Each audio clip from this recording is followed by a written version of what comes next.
Hello and welcome back to Technical Writing. It's Professor Plyman. Today we're going to talk about organizing your information. So there are three principles for organizing technical information.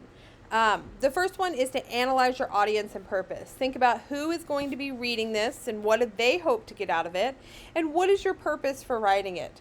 What do you hope that your audience thinks, feels, or does after interacting with your document? The next principle for organizing technical information is to use conventional patterns of organization. What does your reader expect this to look like? And then after that, display your organizational pattern prominently in your document. How can you use organization to emphasize the most important information? So there are some questions that you really want to think about or consider if you're creating documents that are going to have readers from more than one culture or from a culture different than yours. The first one is, does this document follow expected organizational patterns? Does it look like every other document in this genre? And I know that, everybody wants to be creative, but a lot of times if we are creating a business letter, it really just needs to look like every other business letter. The next thing that you really want to consider is, does the introduction and conclusion present the kind of information you would expect? Or, more importantly, maybe that your reader is going to expect. Does your document appear to be organized linearly? This means, can you go from the beginning of your document to the end of your document and get your information in a way that makes sense? Does the document use headings? And if so, does it use more than one level? And are you using headings in a way that makes it easier for your reader to pick out information quickly? So let's talk about how you prominently display your pattern in your document. One of the first things I suggest is to create a detailed table of contents. What all is your document going to include, and where can your reader find that information? Use headings liberally.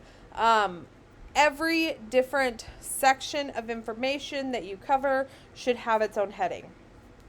And use topic sentences at the beginning of your paragraphs.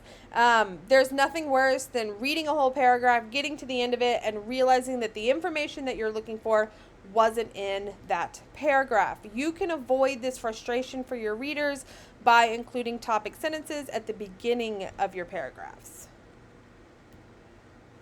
There are some different ways that you can organize a document, some different patterns that you can use. We can go chronological. This is from oldest to newest, or maybe reverse chronological, newest to oldest. You can think of terms, think of things in terms of like spatial awareness. Maybe we're going from the East Coast to the West Coast, and where are these states located and how does it affect the information? You can go from more general to more specific. You can go from more important to less important. A lot of times you will see comparison and contrast, or maybe even classification or partition. How are things alike or not alike? Sometimes information is included in like a problem, methods, solution pattern. And sometimes information in technical and business documents is included in a cause and effect pattern. So just think about what type of organizational pattern for your information makes the most sense for your organization or for your document. Excuse me. So if we're organizing information chronologically or spatially, you're going to provide signposts. So for example, say we're talking about like the civil rights movement, right? I might say in 1953 this happened. In 1957 this happened. And just include those signposts, those years. If I'm doing something spatially, I would include a similar type of signpost that indicates what I'm talking about. Consider using graphics to complement the text, and then analyze events where appropriate. If you feel like your reader needs more of a backstory or more information on a particular event or item in your document, feel free to give them that information. This is an example of what a chronological technical document might look like. This shows basically an appeal process and what that appeal process is going to look like. And it is done chronologically. So prior to the examination, all the way through to after the implementation. And we can see what things are going to happen and what is the order that they are going to happen in. And this is an example of spatial information.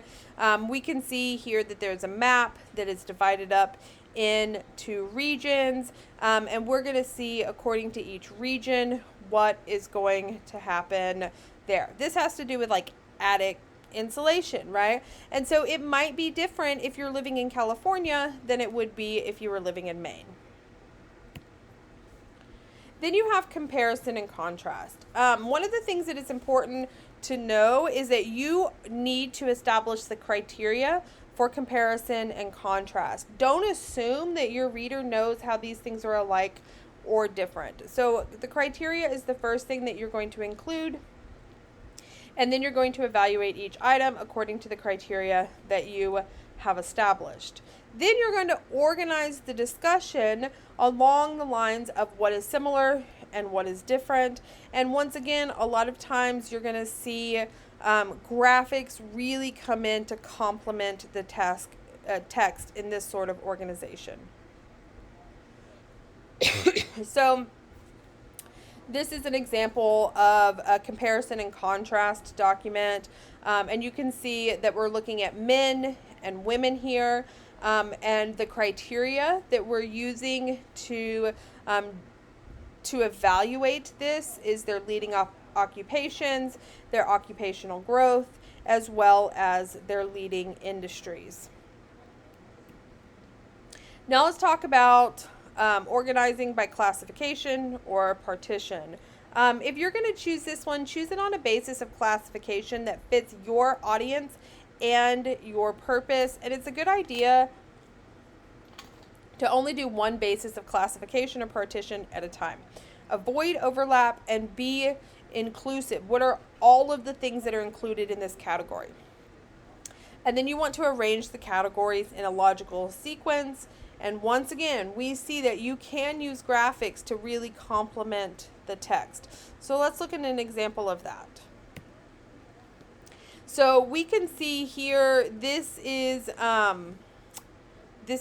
different classifications of wind damage and how that works. We can see that there are graphics that complement the text. We can see the explanation of how this classification works, what the different ratings are, what the wind speeds are, and what the expected damage is. So this is really easy to pull specific information off of. If somebody says it was an F5 tornado, we know exactly where to look on this document to get that information.